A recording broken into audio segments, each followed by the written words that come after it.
ಯಾಕಪ್ಪ ಹೀಗೆ ದೇವರು ಮಾಡಿದ, ಏನು ನ್ಯಾಯ ಮಾಡಿದ ಅಂತ ತಪ್ಪಿಯೂ ಬಾಯಿಯಿಂದ ಅನ್ನದೇ ಇದ್ದವು.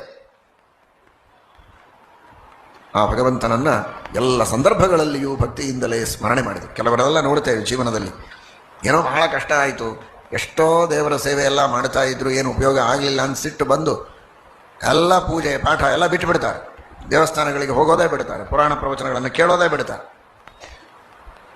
ಆ ಪುರಾಣದಲ್ಲಿ ಪ್ರವಚನಗಳಲ್ಲಿ ಕೇವಲ ಕೇಳೋದಕ್ಕೆ ಕಥೆಗಳ ಆನಂದವಾಗಿರ್ತದೆ, ಮನಸ್ಸಿಗೆ ಒಂದು ರಂಜನೆ ಆಗ್ತದೆ ಅಂತ ಕೇಳಬಾರದು, ಆ ತತ್ವಗಳನ್ನು ತಿಳಿಯಬೇಕು.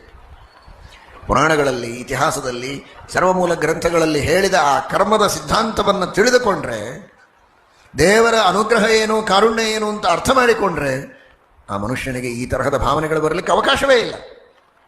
ಅದನ್ನು ದೃಢಪಡಿಸಿಕೊಂಡು ಯಾವುದೇ ರೀತಿಯ ತಪ್ಪು ದಾರಿಗೆ ತಾನು ಹೋಗದಂತೆ ಸನ್ಮಾರ್ಗದಲ್ಲಿ ತಾನು ನಡೆಯಬೇಕು ಅನ್ನುವುದನ್ನು ಈ ಅತ್ಯುತ್ಕೃಷ್ಟವಾದ ಆದರ್ಶದಿಂದ ಅತ್ಯಲ್ಪವಾದ ಗುಣವನ್ನು ನಾವು ನಮ್ಮ ಜೀವನದಲ್ಲಿ ಅಳವಡಿಸಿಕೊಳ್ಳುವ ಪ್ರಯತ್ನವನ್ನು ಮಾಡಬೇಕು. ಅವರ ಅನುಗ್ರಹದಿಂದ ನಮ್ಮ ತಪ್ಪುಗಳನ್ನು ತಿದ್ದಿಕೊಳ್ಳಬೇಕು ಅನ್ನುವುದನ್ನು ದ್ರೌಪದಿಯ ಒಂದು ಆದರ್ಶದಿಂದ ನಾವೆಲ್ಲ ತಿಳಿದುಕೊಳ್ಳಬೇಕು ಅಂತ ಶ್ರೀಮನ್ ಮಹಾಭಾರತ ತಾತ್ಪರ್ಯ ನಿರ್ಣಯ ನಮಗೆ ಸಂದೇಶವನ್ನು ನೀಡ್ತಾ ಇದೆ. ಸೃಷ್ಟಿ ಸ್ಥಿತ್ಯ